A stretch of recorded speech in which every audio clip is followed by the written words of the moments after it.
Vamos então compartilhar a palavra de Deus dessa noite, depois desse tempo de gratidão ao Senhor, abrindo nossas Bíblias em 1 Samuel, capítulo 1, vamos ler do 1 ao 8. 1 Samuel, capítulo 1, vamos ler do 1 ao 8.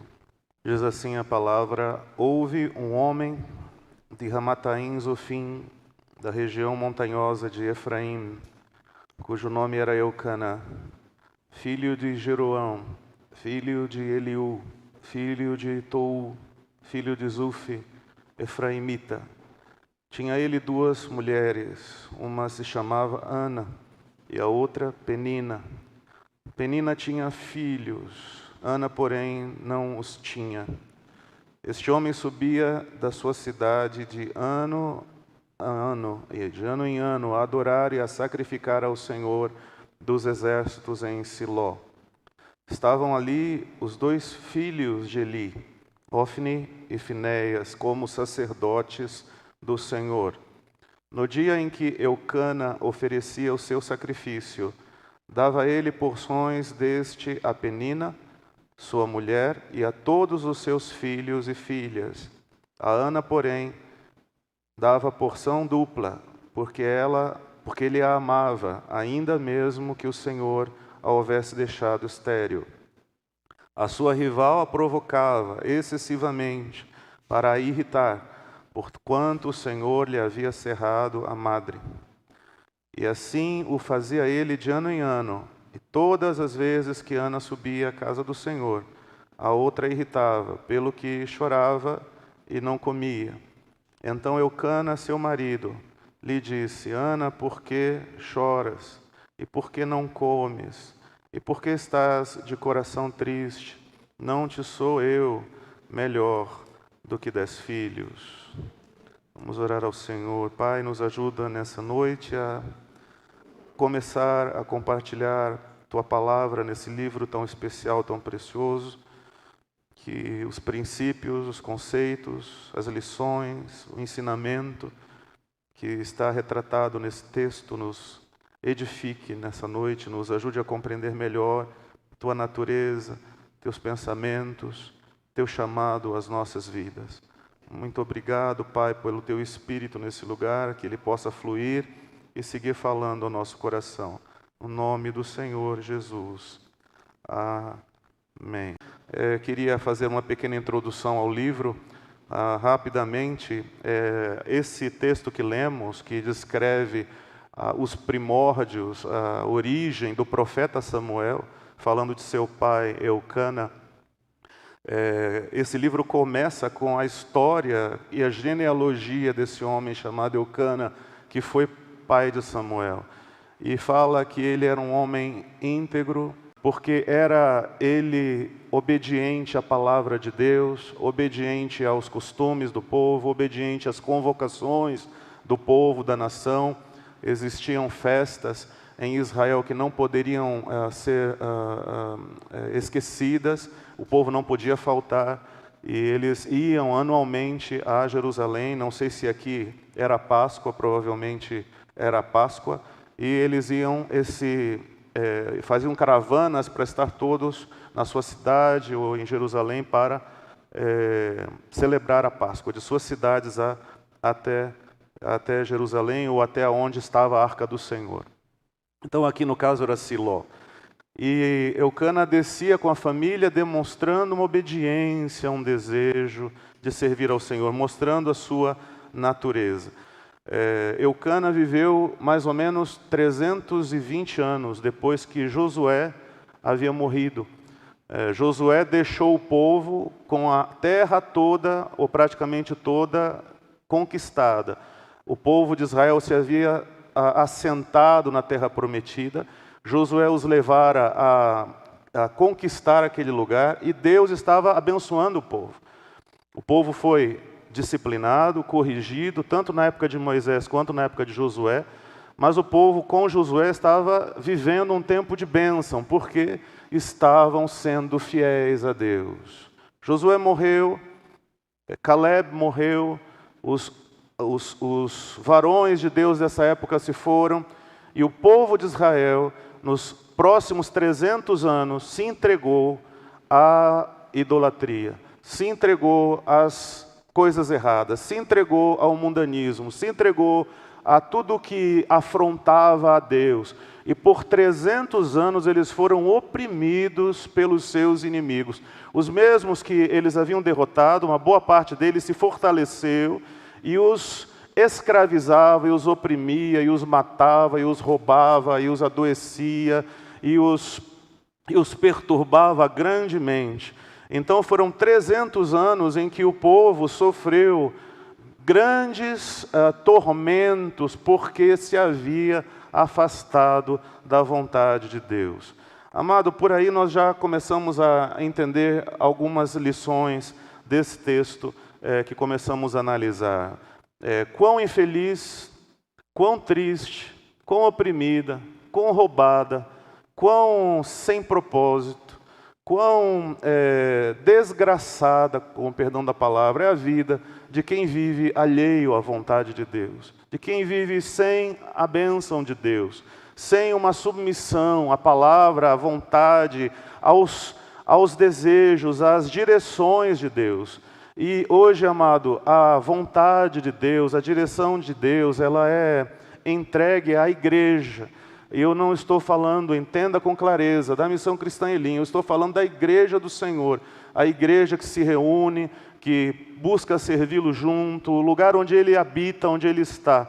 Nós talvez façamos parte desse corpo que está espalhado pelo mundo inteiro. Eu creio que muitos de nós, como pessoas tementes a Deus, fazemos parte dessa igreja verdadeira, gloriosa do Senhor. Aí Ele estabelece seu querer, sua vontade, sua bênção, determina sobre seu povo uma vida de paz, de prosperidade, de saúde, de vitória, aí nesse lugar, ok? E Israel viveu até Josué debaixo da bênção de Deus.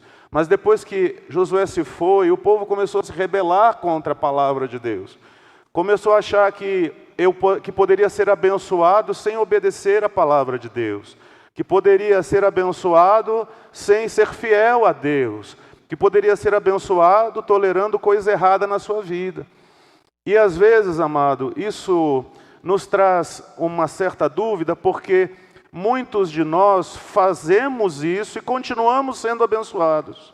Muitos de nós, num primeiro momento, relaxamos na nossa seriedade para com Deus, começamos a fazer pequenas coisas erradas, começamos a deixar de honrar ao Senhor aqui e acolá, começamos a relativizar a palavra de Deus, começamos a justificar determinados comportamentos errados na nossa vida, e, inexplicavelmente, a bênção de Deus continua sobre nós. Isso, amado, se chama misericórdia. Isso se chama longanimidade. Isso se chama paciência. Deus, apesar de nos ver começando a desviar, Ele tem um tempo em que espera, fala, ensina, repreende, exorta, de maneira doce, de maneira agradável, de maneira delicada, para que nós voltemos para onde não devíamos ter saído, da sua presença, da sua perfeita vontade. Israel não começou a ser oprimido logo depois da morte de Josué. Logo depois da morte de Josué ainda se passaram alguns anos de prosperidade, mas esses anos de prosperidade terminaram quando os inimigos de Israel começaram a se levantar um após o outro, para que Israel se arrependesse de seus crimes perante o Senhor. O que eu estou querendo lhe dizer, amado, antes de falar sobre Eucana, é que nós precisamos entender que só há segurança, prosperidade, saúde de verdade, paz, alegria, só há realização para cada um de nós debaixo da perfeita vontade de Deus. A vontade de Deus é estabelecida para cada um de nós individualmente. A vontade de Deus para a sua vida não é nem parecida ou igual à da sua esposa. Há um propósito de Deus para cada um de nós. E nós precisamos concentrar nossas vidas a discernir, Senhor, o que Tu queres para a minha vida? Qual é o Teu propósito? Qual é o Teu projeto na Tua igreja comigo? Porque o propósito de Deus com sua vida, amado, se encontra escondido na igreja. É aqui, na igreja, aonde sua vida faz sentido. É na igreja que sua vida se encaixa, é aí que você funciona. Foi para isso que você foi chamado, feito, preparado. Para isso, Deus te planejou, te deu dons, te capacitou, para que tu funciones na igreja. Nós não fomos chamados a funcionar no mundo, nós até podemos funcionar e devemos funcionar lá como algo, digamos assim, necessário para que nós possamos cumprir o propósito de Deus aqui. E entenda, quando falo aqui, falo porque creio que estamos juntos, partilhando dessa bênção de ser igreja do Senhor. Então, querido, você foi planejado para isso, cada um de nós. Hoje falava de manhã com o discipulado e dizia que nós devemos entender que esse corpo funciona bem se todas as peças estiverem ocupando o seu lugar devido em Deus.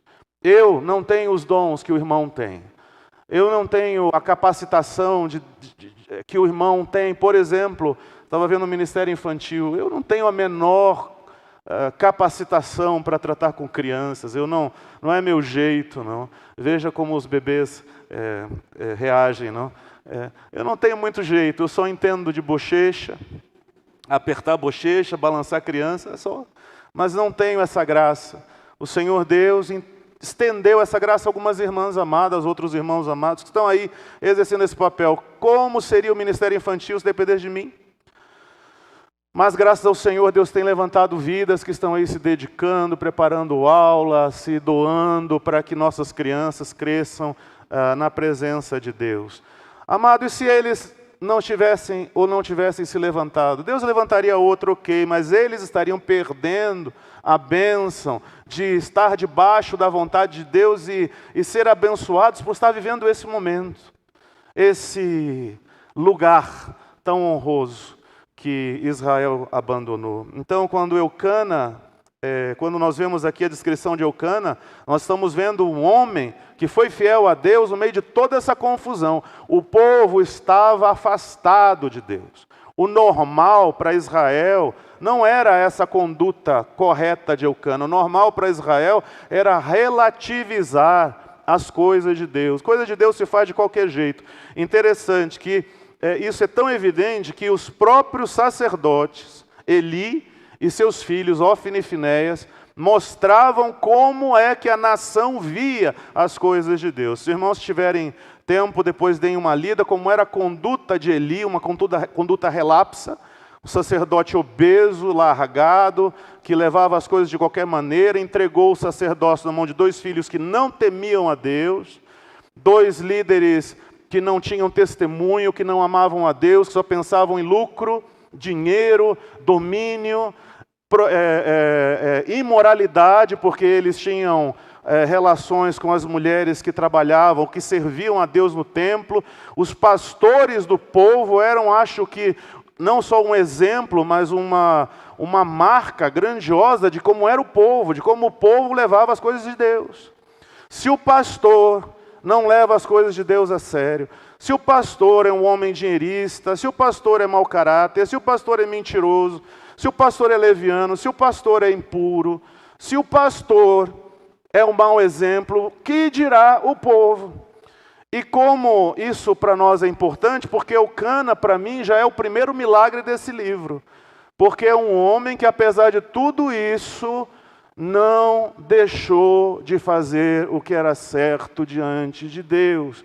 Veja hoje, nós estamos vivendo uma época, amado, em que a maior parte dos péssimos testemunhos que vemos vem dos líderes, vem dos pastores. Há muitos Ofni e Finéias espalhados por aí, blasfemando com suas vidas, blasfemando com suas condutas, a palavra de Deus, fazendo com que as pessoas achem que as coisas de Deus podem ser tratadas de qualquer maneira e não podem. Não podem. Esses líderes estão debaixo de maldição e estão levando o povo a viver debaixo de maldição. a servir outro Deus chamado Baal, que também é chamado Senhor, mas minúscula. Eles chamam o Senhor a quem não é Senhor. Não tem os evangélicos hoje conhecido o Deus de Israel. Não tem os evangélicos hoje ouvido a palavra de Deus, porque não tem ouvido da boca dos profetas que o Senhor honra, ama aquele que o honra, aquele que o ama, aquele que o considera, aquele que leva a sério a palavra de Deus. Eucana levava a sério a palavra de Deus, apesar do contexto triste de povo corrompido, sacerdócio corrompido, justiça pervertida, líderes ímpios que estavam diante da igreja desse tempo. Amado, você não tem vivido esse contexto aqui. Nós temos líderes que temem a Deus. Nós temos presbíteros que amam ao Senhor. Nós temos homens e mulheres aqui, vários, escolha, que temem a Deus e podem ser hoje exemplo para a sua vida.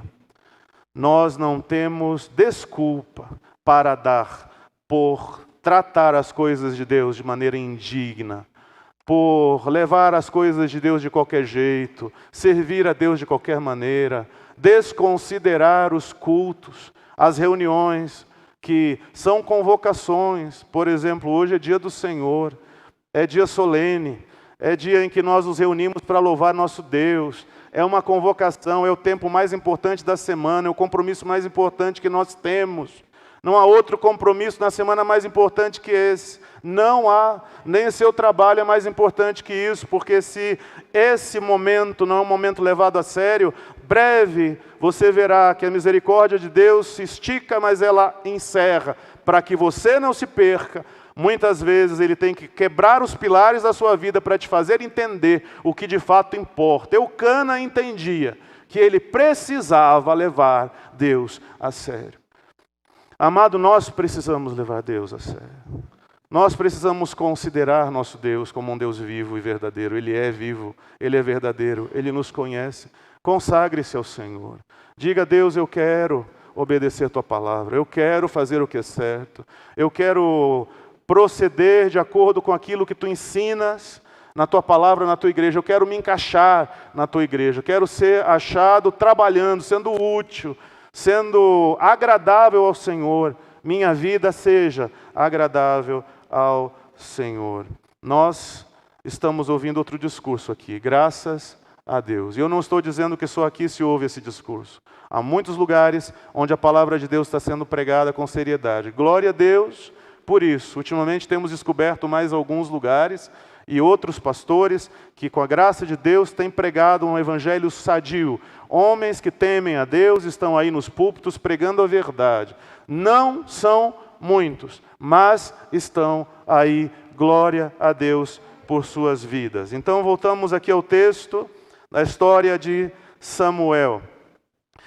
Nesse contexto que lhe falei, Eucana foi escolhido para ser pai do homem que restauraria, ou que traria o povo de volta para o Senhor. 300 anos de desgraça na vida do povo porque não obedeciam a Deus. Mesmo assim, nesses 300 anos, o Senhor levantava líderes pontuais para aliviar um pouco as dores do povo. Mas isso era temporário. Logo que esses líderes morriam ou se enfraqueciam, o povo voltava para a baderna, voltava para a bagunça, voltava para a coisa errada e voltava o tormento para o povo de Deus. Então Deus disse, eu vou dar um jeito nisso definitivamente. Vou estabelecer meu trono e vou preparar um homem para que esse trono seja estabelecido de maneira graciosa. Então planejou Samuel, e porque planejou Samuel, planejou seu pai, Eucana. Eu vou falar um pouquinho sobre isso. Antes de falarmos sobre Samuel. Vamos ler 1 Crônicas 6, 31, 38, porque o texto que lemos começa com a genealogia de Eucana. Interessante, porque essa genealogia está aí. Ela deve ter alguma razão de ter sido citada dessa maneira, porque ela não foi citada inteira, ela foi citada em parte, e ela foi citada na parte que tocava a origem de Samuel. 1 Crônica 6:31 diz assim, que dos filhos dos coatitas, que era filho de Levi, Emã, o cantor, filho de Joel, filho de Samuel, filho de Eucaná, filho de Jeroão, filho de Eliel, filho de Toá, filho de Zufi, filho de Eucana, filho de Maate, e aí segue o texto. Então veja, Samuel, filho de Eucana, filho de Jeroão, filho de Eliel, é a mesma genealogia que temos no primeiro capítulo de 1 Samuel, filho de Toá, filho de Zufi. E aí começa um outro Eucana aqui, que segue com uma outra genealogia, um outro momento falo sobre ela. Ela muda. Esse Eucana, que é descendente antigo do Eucana, pai de Samuel, a partir daí para trás, o sentido das palavras é diferente. Desse Eucana para frente, como se Deus quisesse gerar um novo Eucana, as coisas mudam. Então nós vemos que no texto de 1 Samuel, a genealogia começa exatamente em Zufi, que é o primeiro filho desse antigo Eucana. Como se Deus tivesse dito, aqui termina uma história, agora eu vou gerar uma outra história. E esse Zufi, que agora voltando para 1 Samuel, esse Zufi que era, digamos, era pai, avô, bisavô, é isso? Bisavô de Eucana, me ajudem aí. Pai Jeroão, avô Tou, bisavô Zufi. Esse Zufi que era bisavô de Eucana, o nome dele significa favo de mel. Interessante, né? Favo de mel. Então, não queria falar sobre isso, mas vou só citar os nomes da genealogia, os significados para os irmãos entenderem. Zufi é favo de mel. Tou, filho de Zufi, avô de Eucana, o nome significava humildade. Eliú, que era avô de Eucana, opa, estou quebrando as coisas aqui. Ele é meu Deus. Jeroão, agora sim, pai de Eucana, chama aquele que mostra piedade. E Eucana significa aquele que é propriedade de Deus. Olhe, amado, a sequência de nomes. E se você olhar a sequência da genealogia anterior, é pesado, bom, vemos depois isso. O que eu quero chamar a atenção aos amados é que Deus queria restaurar seu povo e muitos anos antes da restauração ele parece ter convertido a linhagem de Samuel.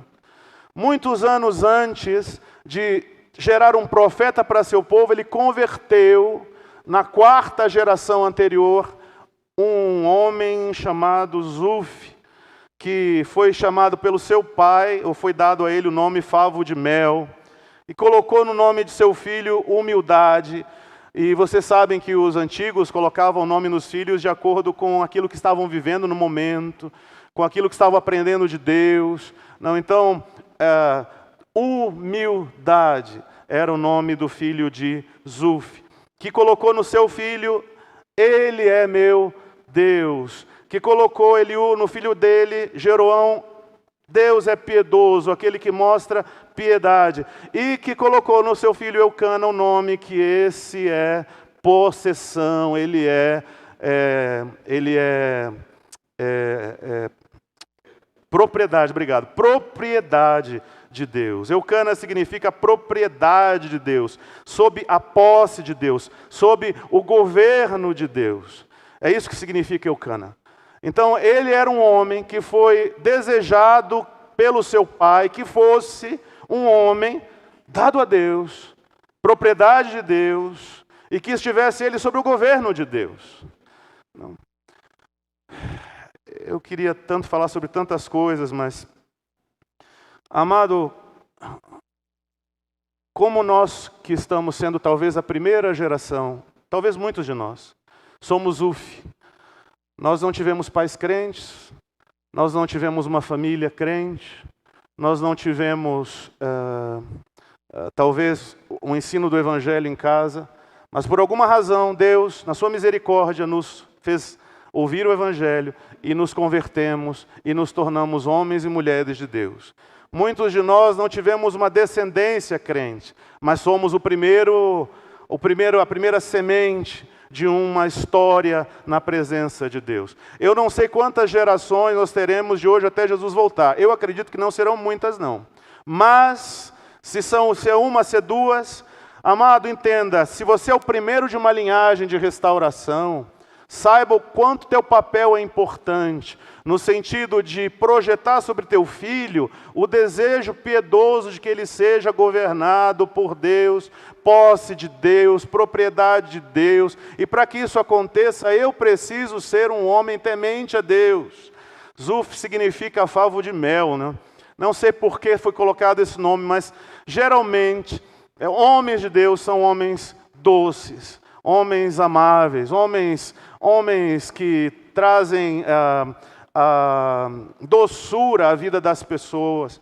Nós precisamos entender, querido, como na Bíblia estão escondidos sinais de Deus para a nossa vida. Amado, nós precisamos buscar a Deus para ser homens íntegros. E buscar a Deus para que nossos filhos vejam em nós essa integridade, essa doçura, essa humildade, essa piedade, essa longanimidade de Deus, esse testemunho de uma vida íntegra, para que eles também se tornem homens e mulheres de Deus. Quando nós consagramos aqui os bebês, a ideia não é fazer uma oraçãozinha de bênção. Não, a ideia é que eles sejam posse de Deus. Isso significa Eucaná, que eles sejam dados a Deus para que Deus governe suas vidas. Eles saem do nosso governo, eles estão sob nossa tutela, mas não estão mais sobre o nosso governo. Se você ainda não fez isso com o seu filho, faça. Não precisa ser só bebê, não. Faça isso, entregue seu filho, torne ele um Eucaná. Torne ele alguém que é posse. É meu desejo que ele seja um Eucana. É que ele seja governado, possuído por Deus. Que seja a propriedade inteira de Deus. E eu, no que depender de mim, serei instrumento para que isso se concretize na vida do meu filho. Eu não serei pedra de tropeço para que isso se concretize na vida do meu filho. Eu não serei um obstáculo para que ele veja errado Deus em mim. Veja na minha vida um Deus que não é uma reflexão errada de Deus. Eucana era um homem íntegro, temente a Deus, obediente à palavra de Deus e aos costumes de seus pais. Deus, para prover Samuel, restaurou a parentela lá atrás. A partir de Zuf, aparentemente, Deus entrou na história da linhagem de Samuel. Ele era um homem, Eucana, seu pai, era um homem íntegro. Imagine, amado, a seriedade. Eu imagino a seriedade desse homem. Todo ano vamos preparar a viagem. Não é pegar o avião, não é comprar passagem no aeroporto, pegar o avião em 1 hora. Não, irmão, era uma caminhada longa, era caminhada perigosa, era dormir na estrada, era a pé, com família, tinha que levar oferta. A oferta não era levada no bolso do cartão de débito, não, era levada puxando boi. E veja que ele levava um monte de coisa, ele era um homem de posses. Ele era um homem próspero, prosperado por Deus, porque todo homem que procede assim, amado, fatalmente será prosperado por Deus. Todo homem que teme ao Senhor, fatalmente será prosperado por Deus. Se você se dedicar a temer a Deus, fazer as coisas certas, trabalhar, se dedicar, quebrantar seu coração, eu lhe digo, é fatalidade, entre aspas, você será abençoado por Deus. Você será prosperado financeiramente, terá bens. Pode olhar, não há nenhum exemplo diferente disso dentro do propósito eterno de Deus. Deus prospera, ou financeiramente, muitos são, ou espiritualmente, com uma alma próspera, como muitos outros homens de Deus, que não tiveram dinheiro, mas tiveram uma prosperidade imensa dentro de si próprios. Então, Eucana estava debaixo dessa época do Antigo Testamento, em que a bênção principalmente era posse e filho. Sabe? Então, quando Deus abençoava alguém, ou quando alguém dizia, Deus está abençoando uma pessoa, essa pessoa tinha muito dinheiro e filho. No Antigo Testamento era assim. Hoje, o que se diz? Qual é o parâmetro para ver se uma pessoa é abençoada por Deus ou não? Você vê uma pessoa rica de caráter e com muitos filhos no espírito. Muita gente nascida, seu testemunho de vida. Os símbolos são parecidos, mas a prosperidade é a mesma. Então, Eucana tinha posses. E ele levava muito. Diz que Penina, a sua segunda esposa, tinha muitos filhos e filhas, muitos. E ele levava oferta para ofertar no templo e repartir com esse mundaréu de gente. Era muita gente. Fora cuidador, fora servo, fora todo mundo que ia com eles, era muita gente. Um homem que servia a Deus e não tinha dificuldades para isso, mas parecia muito alegre a subida de Eucana ao templo. Ele se mantinha debaixo da vontade de Deus. Tinha 2 mulheres. Não? A primeira era estéril, Ana. Eu não sei se forço o texto, mas a ideia que tenho é que ele casou primeiro com Ana, e Ana não podia dar-lhe filhos. E no Antigo Testamento, quando o homem casava com a mulher, ela não podia dar filhos, ele poderia ter uma outra esposa para ter filhos, para que ele não ficasse sem descendência. Provavelmente foi o que aconteceu aqui. Não sei por quantos anos levaram para descobrir que Ana era estéril, mas levaram um tempo, perceberam que não haveria dali, não sairia filhos. Ele tomou outra mulher e essa mulher começou a dar um filho por ano, provavelmente. Estava com a unção de alguns irmãos aqui da igreja, 1 por ano. Não? Tem alguns irmãos que acreditam às vezes que fazem 2 filhos por ano, não sei, às vezes a impressão que dá é essa, porque toda hora é um bebê novo. Então, amados, essa Penina, que foi a segunda mulher, ela veio para isso. Só que ela veio para casa, olha, eu estou falando ainda para chegar em Samuel, nem cheguei ainda. Falando dos pais dele, Eucana e suas esposas. E essa segunda mulher que ele tomou para si, era uma mulher, pela palavra, que tinha uma grande virtude. Ela era altamente fértil. Tinha filho direto, tudo que eles precisavam. Sabe? Só que, por outro lado, era egoísta, competitiva, ciumenta, cruel, conflituosa, manipuladora, dissimulada. Era tudo isso. Eucana amava, mas ele amava mais Ana. Amava no sentido de demonstrar mais amor. Ana, por outro lado, pelo que eu consigo perceber do texto, era uma mulher amável. E aí eu já queria chamar a atenção às irmãs. Eu já vi muito as irmãs reclamando dos maridos, e tem razão em reclamar. Muitas delas têm razão. Nós, maridos, damos muitas razões para que nossas mulheres reclamem de nós. Mas, irmãs, sejam amáveis, sejam doces, sejam amáveis, porque isso atrai a graça de Deus. Ana significa graça. Isso atrai o favor de Deus. Isso traz Deus para você. Traz Deus para ti. E se seu marido está cometendo erros, equívocos graves, Deus vai julgá-lo por causa de ti. Não se torne o que era Penina, não, a mulher reclamona, ciumenta, perseguidora, conflituosa, intragável. Isso não vai ajudar teu relacionamento. Pelo contrário, vai afastar tanto a Deus quanto a seu esposo. Ana ganhou sua família procurando ser agradável a Deus. Eu acho isso tão lindo. Ela ia todo ano com ele. Você olhou aí?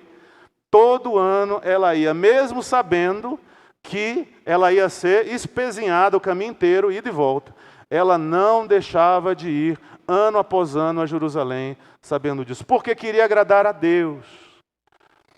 Às vezes nós, irmãos, nos submetemos a abusos, nos submetemos a maus tratos, nos submetemos a coisas erradas, equivocadas por amar a Deus, e Deus honra isso. Eu não estou justificando o abuso, eu estou lhe dizendo que é grato a Deus quando por causa dele você tenta ser amável dentro desse contexto. Deus julgará quem está lhe fazendo mal. Deus julgará o problema. Importa que na hora que Deus vier exercer o juízo, tu estejas do lado inocente. Tu estejas do lado correto. Tu estejas do lado de Ana, não do lado de Penina. Porque Deus detestou, Deus abominou Penina. Deus olhou, se afeiçoou, pegou Ana e disse: eu vou usar essa situação para te gerar um milagre. Eu vou usar essa mulher, eu vou usar esse problema para gerar em ti um milagre. Esse milagre era Samuel. E um milagre não só para ti, um milagre para todo o teu povo. Amado, você não sabe quantos milagres estão para ser gestados nessa igreja, nas vidas dos irmãos aqui. Há muita gente aqui que precisa de um milagre. Há muita gente aqui que está sofrendo há anos esperando um milagre. Queria lhe ensinar como é que se alcança esse milagre. A primeira maneira de alcançar esse milagre é ir corretamente a Deus. Colocar-se fielmente diante de Deus, procurar ser agradável a Deus e entender que essa situação que você está atravessando, talvez esteja aí para gerar um dia o milagre que você aguarda receber do Senhor. Samuel para Ana era um milagre. Ela não podia ter filhos. Ela não podia tê-los, a não ser que Deus a favorecesse. Interessante, né? Que ano após ano ela ia a Siló e acompanhava Penina e não era fácil. Não. Pelo que o texto dá a entender, Penina jogava da seguinte maneira: você é uma amaldiçoada, porque você não tem filho. Abençoada sou eu. Imagina, irmão, a mulher mais perversa que havia dizia, e todo mundo achava que ela era abençoada, mas ninguém sabia que o caráter dela era pútrido, podre. A outra, que todo mundo achava que era a rebelde, a amaldiçoada, que Deus não estava com ela, era a única que estava tentando ser amável com o marido, amando ao Senhor. Às vezes nós vamos passar anos da nossa vida sendo fiéis a Deus e todo mundo vai achar que você é amaldiçoado, porque ninguém vai entender o que você está passando. Ninguém vai entender a tua situação. Para todo mundo que olha, essa é amaldiçoada, mas se você estiver sendo fiel a Deus, um dia o milagre de Deus vai mostrar quem é abençoado e quem é amaldiçoado na história. Hoje nós vivemos uma situação, eu com minha esposa, muito parecida com isso. Há muitas pessoas que hoje têm o aspecto de bênção sobre suas vidas, porque têm determinadas características que enganam as pessoas nessa direção. Amado, eu prefiro ser fiel a Deus. Prefiro estar procurando agradar a Deus, no meu silêncio, no ano após ano, buscando ao Senhor, obedecendo sua palavra. Eu sei que meu milagre vai chegar. Ele vai vir, ele está sendo gestado, ele só precisa que eu seja fiel durante o tempo da gestação. Ana foi colocada junto com Penina, sofreu todas essas injustiças, era amaldiçoada, embora ela fosse a abençoada, não, por conta do comportamento dessa mulher, mas orava a Deus. Eu já estou mais da metade da pregação, já vou chegar onde quero. Ano após ano ela ia a Deus orar, ano após ano ela era amável com seu marido, ano após ano ela sofria as torturas de Penina sem diminuindo gradativamente as reações, porque quando nós andamos na presença de Deus, o Evangelho nos faz mudar, a prova nos faz mudar, a prova nos vai amadurecendo. Logo no início, a prova me faz murmurar, reclamar, ter más atitudes. Com o passar do tempo, a prova tem que te fazer ser mais quebrantado que murmurador. A prova precisa te fazer buscar mais a Deus que lutar para conseguir aquilo que tu achas que precisas. Ana, ano após ano, estrebuchava menos e orava mais. Reclamava menos e buscava mais a Deus. Se quebrava. Eu acho interessante que ela devia estar buscando esse milagre por causa da outra, num primeiro momento. Deus, me dá um filho porque eu quero mostrar para essa mulher que eu não sou amaldiçoada coisa nenhuma. Me dá esse filho porque eu preciso calar a boca dessa criatura. Então, muitas vezes nós oramos a Deus pedindo coisas de Deus, mas não para dar de volta a Deus. Nós queremos para nós mesmos. Deixa eu lhe dar um exemplo. Alguns precisam de um emprego, estão passando necessidade e vão a Deus. Quando estão no aperto, Vamos a Deus, ô Senhor, eu preciso, eu preciso, eu preciso. Aí, Deus dá o emprego. O que acontece quando recebe o emprego? O emprego se torna a prioridade da sua vida e você abandona Deus. Que agora eu tenho que trabalhar, agora eu estou cansado, agora eu tenho prioridades, agora eu não posso mais servir, agora eu não posso mais ir a Deus. Porque o emprego não era para Deus, o emprego era para mim. Eu conheci pessoas que pediram filhos a Deus. E Deus deu os filhos. E quando Deus deu os filhos, que fizeram? Traziam os filhos para a igreja, sumiram com os filhos da presença de Deus. Porque não estavam pedindo um milagre para Deus, estavam pedindo um milagre para si. Às vezes nós pedimos uma cura para uma enfermidade. Já estou doente, estou doente, estou doente. Aí Deus cura a enfermidade.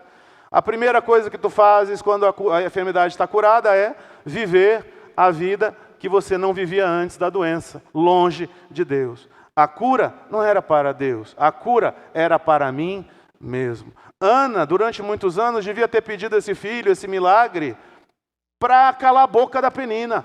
Eu preciso de um filho, Deus.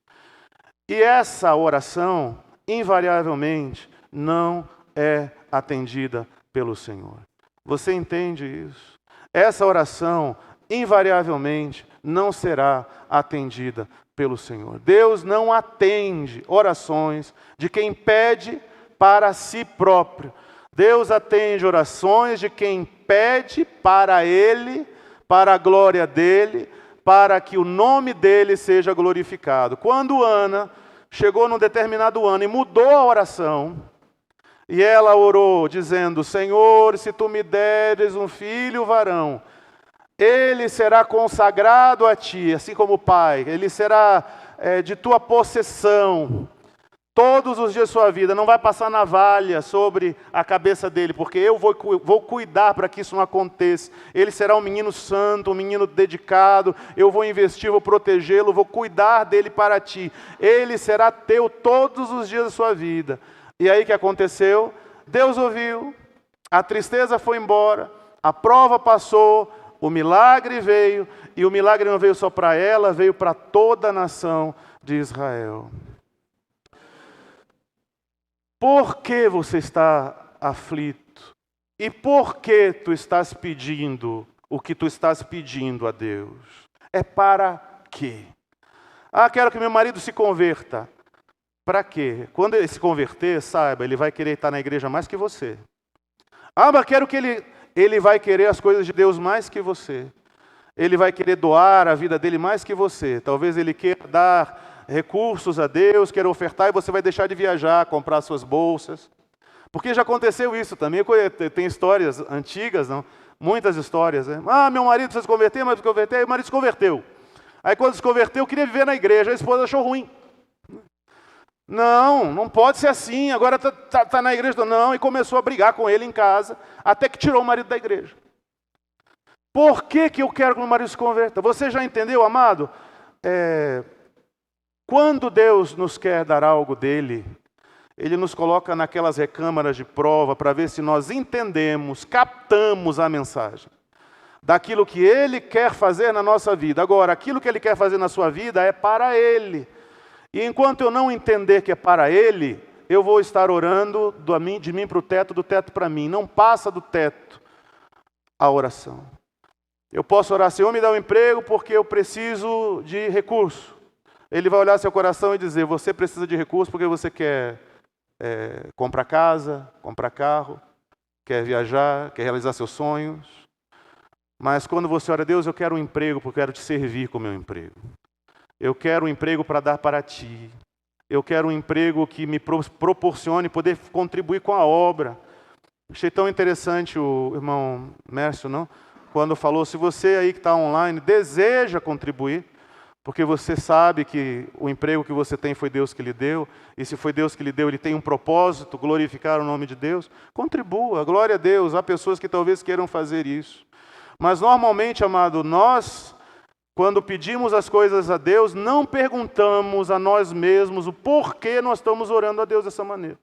Quero um moço, quero um namorado, quero uma namorada, quero um noivo. Para quê? Para ser feliz. Não, querido. Deus nos dá um marido, uma esposa, para servi-lo no reino. Ah, quero ser curado. Deus, para que você quer ser curado? Senhor, se o Senhor me curar, o resto da minha vida de saúde que eu tiver, eu vou dedicar a viver para o Senhor. Opa, mudou a oração. Enquanto a oração não muda, amado, a prova continua aí, a doença continua aí, o desemprego continua aí, a infelicidade continua aí, a desgraça continua aí, porque no fundo, nós estamos pedindo as coisas para nós mesmos e não para Deus. Esse foi o problema de Ana, disse ano após ano. Imagine quantos anos ela passou indo a Jerusalém, fazendo oração, porque ela não ia, ela ia jejuar, ela não comia, chorava. Imagina ano após ano, Senhor, mata essa menina. Quando que o Senhor vai matar ela? Quando vai ser o final da vida dela? Não. Senhor, tira a prova, tira, repreende, sai capeta. Senhor, me dá filho, eu preciso de um filho, essa mulher de novo, eu preciso de um filho. Deus, eu vou morrer se não me der um filho. E ano após ano, talvez ela tenha feito a oração da forma errada, não? Até que no ano em que Deus queria que Samuel nascesse, ela fez a oração certa. E Deus ouviu, disse, esse tempo serviu para te amadurecer. Agora você aprendeu a orar. Vamos ler um texto que tão precioso, está em Tiago, capítulo 4, versos 3 e 4.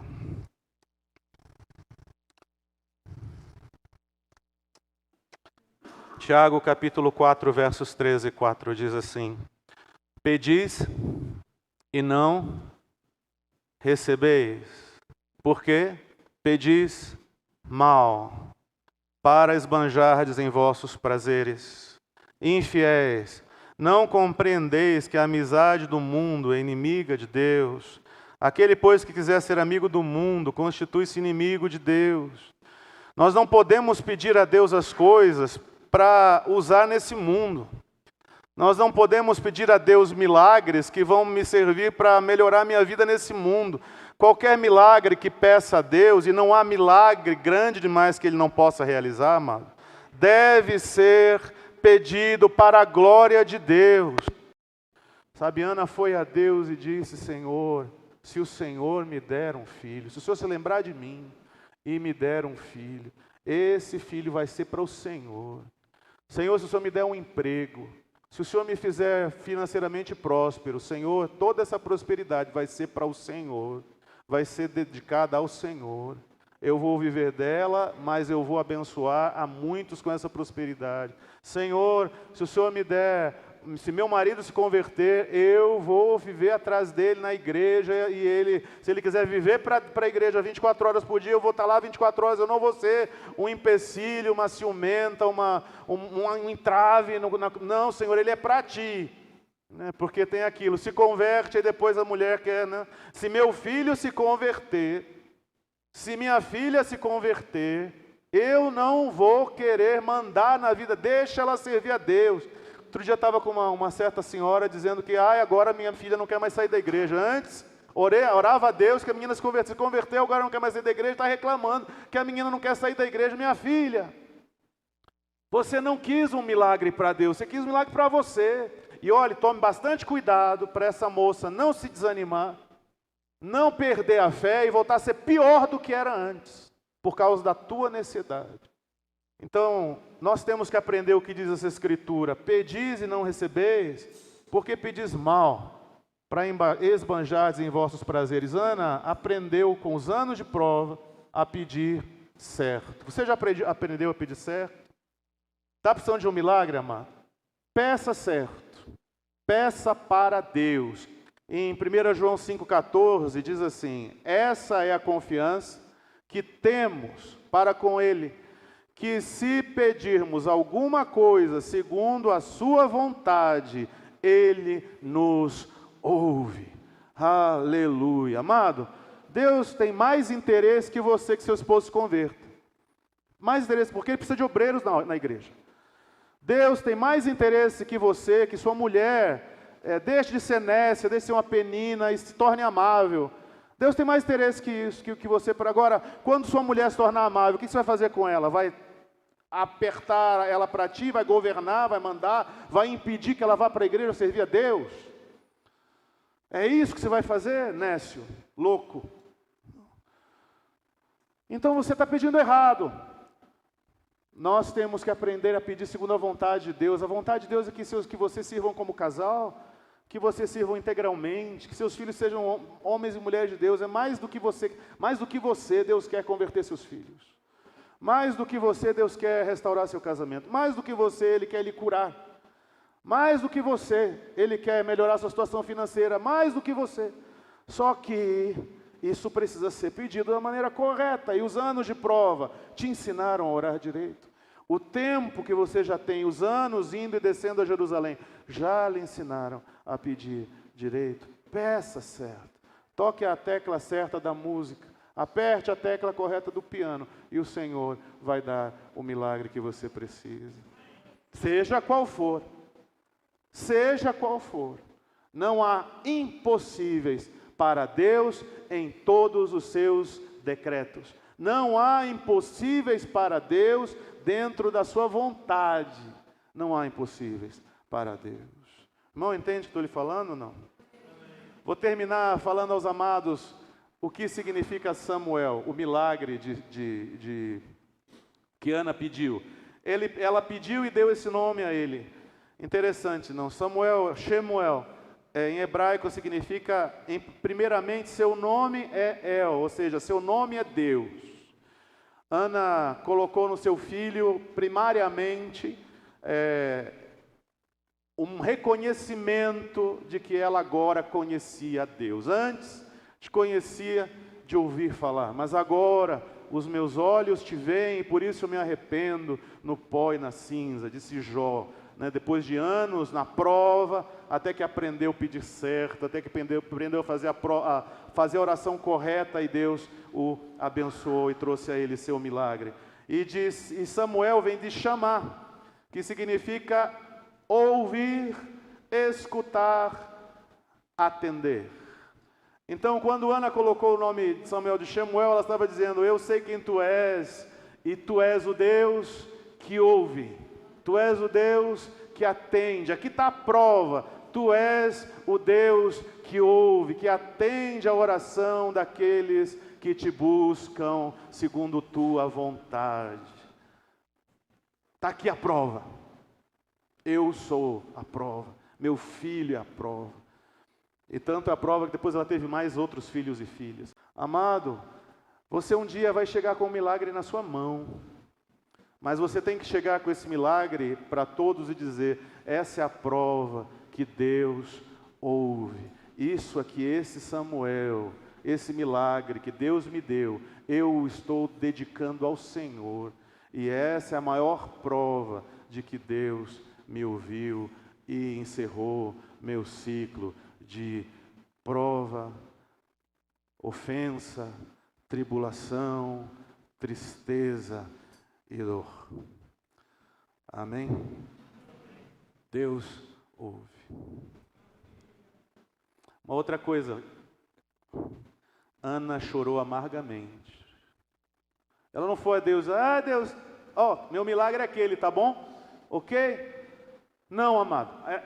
Esse texto fala que ela chorou amargamente. Ela buscou, ela convenceu a Deus que ela estava atribulada. De tal maneira, ela clamava que nem palavras mais saíam da boca dela. Falava só abrindo a boca e chorando, e lágrimas, e lágrimas, e lágrimas, e lágrimas.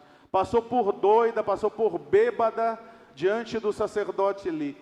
De tão aflita que ela estava. Então, amado, quando Deus nos vai dar o milagre, ou um sinal de que Deus vai nos dar o milagre, é que eu serei encontrado aos pés do Senhor, mostrando a Ele a minha angústia, mostrando a Ele o quanto eu quero, o quanto eu necessito desse milagre na minha vida. Ele não vai dar um milagre a qualquer um. Eu quero, tá, Deus? Já sabe, ok. Tá, vou dar para o Senhor. Sim, assim que chegar, deixa comigo. Não, irmão. Ele vai dar aos que buscam. Nós temos todos os dias oração aqui de manhã. Eu acho que muito pouca gente precisa de milagre. Muito pouca gente vem orar. Ou você já convenceu a Deus, já chegou a você, ok, mas se eu de fato precisasse de algo, se eu de fato quisesse algo, quisesse convencer a Deus que eu preciso de algo, eu seria aquele que Ele me veria chorar todo dia, até que o milagre de Deus viesse à minha vida. Convença a Deus. Convença a Deus. Ele vai lhe ouvir. Amém? Amém? O que você necessita? O que tem te atormentado todo esse tempo? Qual é a prova que não larga do seu pé? Qual é a doença que não pode ser curada? Qual é o problema que destruiu tua vida? O que tem minado o teu coração? O que tem espetado sua vida, torturando você? Sabia que isso tudo pode mudar? Que isso pode sumir? Mas eu preciso convencer a Deus de que o milagre é para Ele e de que eu preciso desesperadamente desse milagre. Vamos orar ao Senhor.